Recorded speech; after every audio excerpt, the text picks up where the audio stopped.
Guyana School of Agriculture, Guyana's premier tertiary institution for studies in agriculture-related fields, has been upgraded with the country's first state-of-the-art aquaponics greenhouse, provided through funding from the United Nations Development Programme, UNDP, the Inter-American Institute for Cooperation on Agriculture, ICA, and the Government of Canada.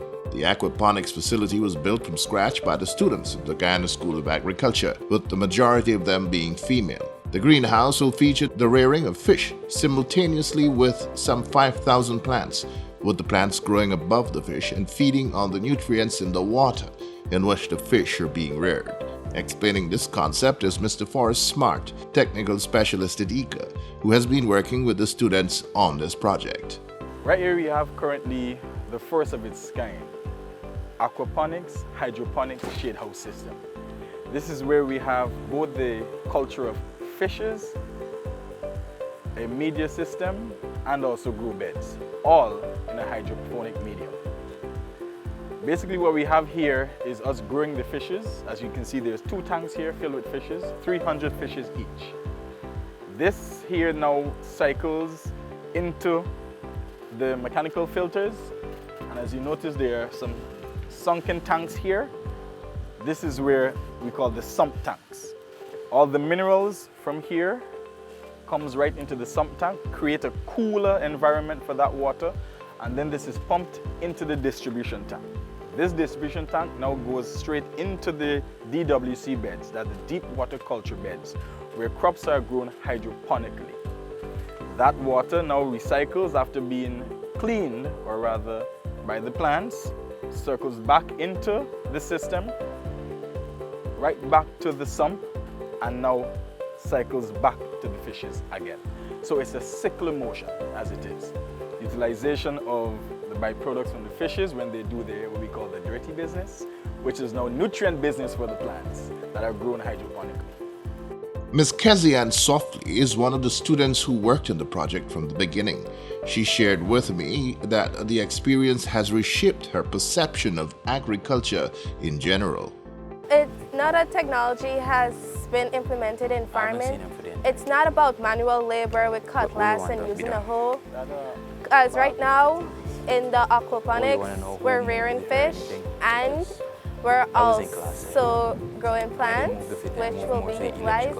This is very, very beneficial because I get a bag right on left. It's basically a 2-in-1, and it's very cost effective. It's very cost effective, and the experience meant so much to me. As a female in a male-dominated field, I felt empowered by the experience of actually taking part in building this greenhouse. I've never felt so excited, and I never felt like I accomplished so much in so little time that I've been assisting building the aquaponics. Another student, Mr. Station Thomas, shared with us his thoughts on the technology employed in the greenhouse and how working on the project has reshaped his thinking about the business of agriculture. I'm a student at Guyana School of Agriculture, and we're here at Guyana's first greenhouse aquaponics system. Working here has been a great experience. We have started cultivating our plants, and we're cultivating fish too. Seeing the technology move forward within Guyana. Working here has been very enlightening. I always thought agriculture was boring. It really isn't. It's so much fun to get into the work, seeing technology move forward within our agricultural progress for Guyana. And we all know that agriculture is our growing thing in our country. Through this process, I have learned the value of teamwork, perseverance, and dedication. Working alongside my fellow students, instructors, and the industry professionals, we have overcome obstacles and pushed the boundaries of what we thought was impossible. But beyond the technical skills acquired, this greenhouse represents so much more to me and to our school. It is a symbol of innovation, sustainability, and progress. It signifies our commitment to embracing new technologies and practices that will shape the future of agriculture in Guyana. For me personally, this greenhouse system has been a classroom like no other. We have now introduced, first of its kind, the aeroponic towers. But perhaps most importantly, this greenhouse represents hope. Hope for a brighter future for our school, our community, and our country. It is a tangible reminder that with dedication and hard work, we can overcome any challenge and achieve our goals. As we look ahead, I am filled with excitement for the opportunities that lie before us. I am confident that this greenhouse will serve as a catalyst for growth and innovation at the Guyana School of Agriculture. Together, we have achieved something truly remarkable, and I cannot wait to see where this journey takes us. The students are now engaged in working on laying out the growing platforms for both the fish and the plants as production begins. Just this past week, the Guyana School of Agriculture hosted a commissioning exercise for the facility, at which representatives of all the stakeholder organizations were represented. In his remarks, Resident Representative of the United Nations Development Program, UNDP, Mr. Gerardo Noto, spoke of a regional initiative called the Engender Project, which supports projects such as the Greenhouse Project at GSA. The Engender Project began in 2019 among 9 Caribbean nations: Antigua and Barbuda, Belize, the Commonwealth of Dominica, Grenada, the Cooperative Republic of Guyana, Jamaica, St. Lucia, St. Vincent and the Grenadines, and Suriname, and has provided important opportunities to advance the regional shared vision of climate change resilience. The project made a significant contribution to climate change adaptation through innovative capacity building and the introduction of sustainable agricultural practices, incorporating gender equality and human rights-based approaches to disaster risk reduction and climate response.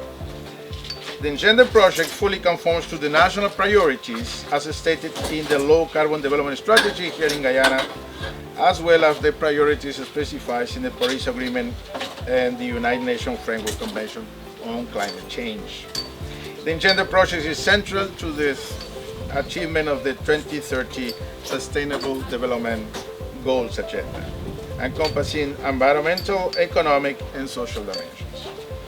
UNDP is highly satisfied for the demonstration of innovative and climate-smart production techniques and methods such as hydroponics and aquaponics, support climate-resilient livelihoods in the local communities, and all of that helping Guyana to strengthen its capacity for resilience and response to climate change.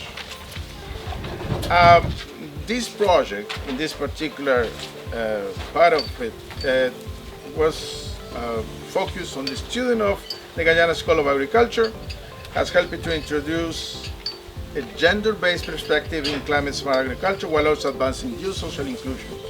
Since the project focuses on both entrepreneurship and income generation, it offers a novel way to advance income-generating opportunities, spark youth interest, as well as accelerate progress toward women empowerment and gender equality. And as was shared with us, the women students has really played a very leading role in making this a reality. Speaking about the project on behalf of the Canadian government was that country's High Commissioner to Guyana, Mr. Mark Berman.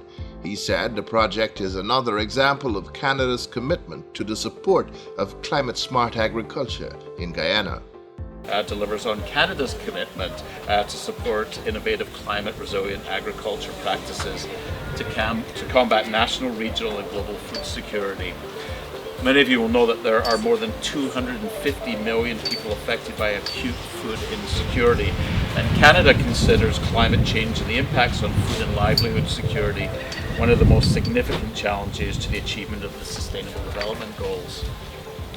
As we all know, climate change can disrupt food availability, reduce food access, increase food costs, and affect food quality. And for example, changes in precipitation patterns and extreme weather events have led to reduced agricultural productivity, which impacts livelihoods of small-scale farmers. Therefore, harnessing climate-smart agricultural practices is more and more necessary than ever for a sustainable future and global food security. Canada is committed to supporting efficiency and climate resilience in the agricultural and food sector to strengthen food security and significantly cut agriculture's environmental footprint. So in line with our climate finance commitment for climate-smart agriculture and food systems, Canada continues to deliver programming that focuses on smallholder farmers, especially women and youth, to help improve their economic resilience and their livelihoods, and through sustainable practices while facilitating access to resources. So we're really proud to fund projects such as this one that we're here today to acknowledge, enabling gender-responsive disaster recovery, climate and environmental resilience in the Caribbean project, commonly known as Engender, a project that's implemented by our partners, the UNDP. And since 2020, Canada, through Engender, has been providing considerable support to 9 Caribbean countries, including, of course, to Guyana. In brief remarks, ECA's Guyana representative, Mr. Wilmot Garnett, pledged the continued support of his organization and said the greenhouse would also be used as a training facility for farmers from all across Guyana.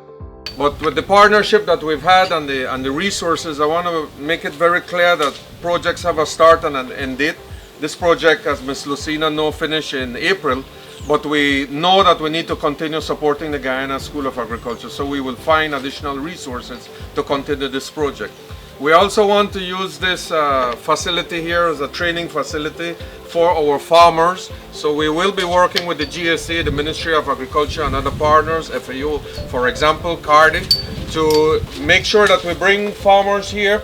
We have been discussing not only the importance of production, but it's also safe and nutritious food. So that's a component that we're going to use here. You can see the dips and so on. This has a closure fixture so that we reduce pests. Well, it's open now because of this ceremony, but it's where we'll keep pests and diseases as much as possible out. It's not only producing, as I said, but safe and nutritious food. Delivering the feature address, Agriculture Minister Zulfikar Mustafa lauded the efforts of Guyana's international partners in furthering Guyana's efforts at transforming into smart agriculture practices at all levels of the food production chain. I want to first of all thank the Canadian government. This is only part of some of the projects that they have been funding in CARICOM country. I was just chatting with the High Commissioner just now, and they have some other projects that they are doing too for climate smart agriculture in the Caribbean. But today's activity in opening this project, we are showing the world that the second most disaster prone area in the world is prepared to address the #1 problem of climate change. We have seen over the years what has happened in the Caribbean. Many economies in the Caribbean was just destroyed because of the elements of weather condition and climate change. And as I said, that this initiative here this afternoon is made possible by the visionary, enabling gender-responsive disaster recovery, climate and environmental resilience in the Caribbean. That's the name of the project. Represent a significant step forward in our nation's journey toward gender equality, climate smart agriculture and a more sustainable future. First of all, I would like to express my gratitude to ICA and the Guyana School of Agriculture. The Guyana School of Agriculture over the years we have seen has played a very important role, not only for Guyana, agriculture in Guyana, but across the Caribbean. Many leaders in government within the Caribbean would have passed through this school. As a matter of fact, the Premier for Montserrat, he had passed through this school here too. The present Minister of Agriculture from St. Lucia would have come across here also. So there are a number of persons who would have passed through here, this school. According to Minister Mustafa, the Guyana School of Agriculture will this year be the focus of significant upgrades to be undertaken in collaboration with this country's development partners. And this year, as His Excellency the President would have announced, or had just announced at the CARICOM Summit, the opening of the CARICOM Summit, that this school will make it, jointly working with ICA, to make it a center of excellence. Over the years, we have known that this school has had a tremendous influence because the name at that time was Repaha, where a number of students from the Caribbean normally comes here to attend school. Since I became Minister of Agriculture, we have restarted that. We have students from Barbados coming here, St. Vincent and the Grenadines, and other countries in the Caribbean. So this here will be a very important institution for us. We are planning to build a center of excellence where we can encompass all the ideas and all the training in agriculture right here. Also, we will build a Fab Lab that the ICA has one like those in Costa Rica at their headquarters that we are looking to replicate in Guyana. And also, we are now looking to build a situation room, a data center, where we can have real-time data, not only for Guyana, but the Caribbean, so that we can drive this process that we're talking about. And the UNDP, both the UNDP rep and the Canadian High Commissioner would have alluded to the fact that President Ali's vision is to ensure that Guyana become that center, or that hub in producing and distributing food around the Caribbean. And we have seen over the last 2 years, the import of the food import bill start to decline also in the Caribbean because of the work that we have been doing. And right here in Mandripo, not far away, we have another greenhouse or another hydroponics farm, one of the largest in the Caribbean, 20,000 square feet, that are producing all leafy vegetables right next door here.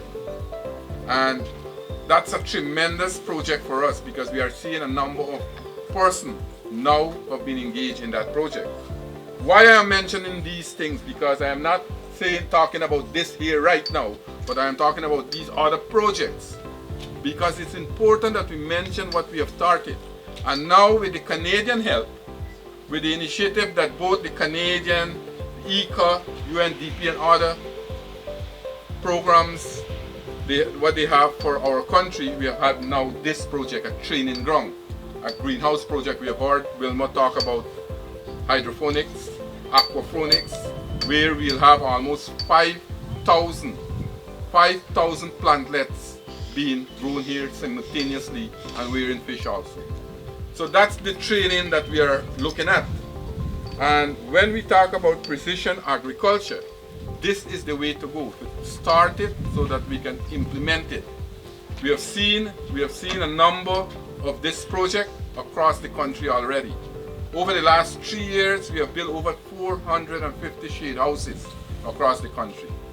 We have seen a number of projects which we have implemented that encompass young people and women.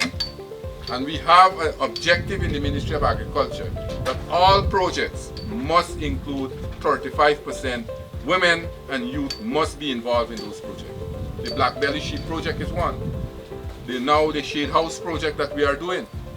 So all these projects are empowering young people. We have recently started the Cut Rose project. We are now producing 50% of the roses that we used to purchase from overseas. And I'm very optimistic that in another 2 years from now, we can produce all the roses for Guyana. But there are a number of single parents, single mothers who are involved and who are benefiting from projects like those. So today's exercise is very important. I want the students of the Guyana School of Agriculture to make full use of it.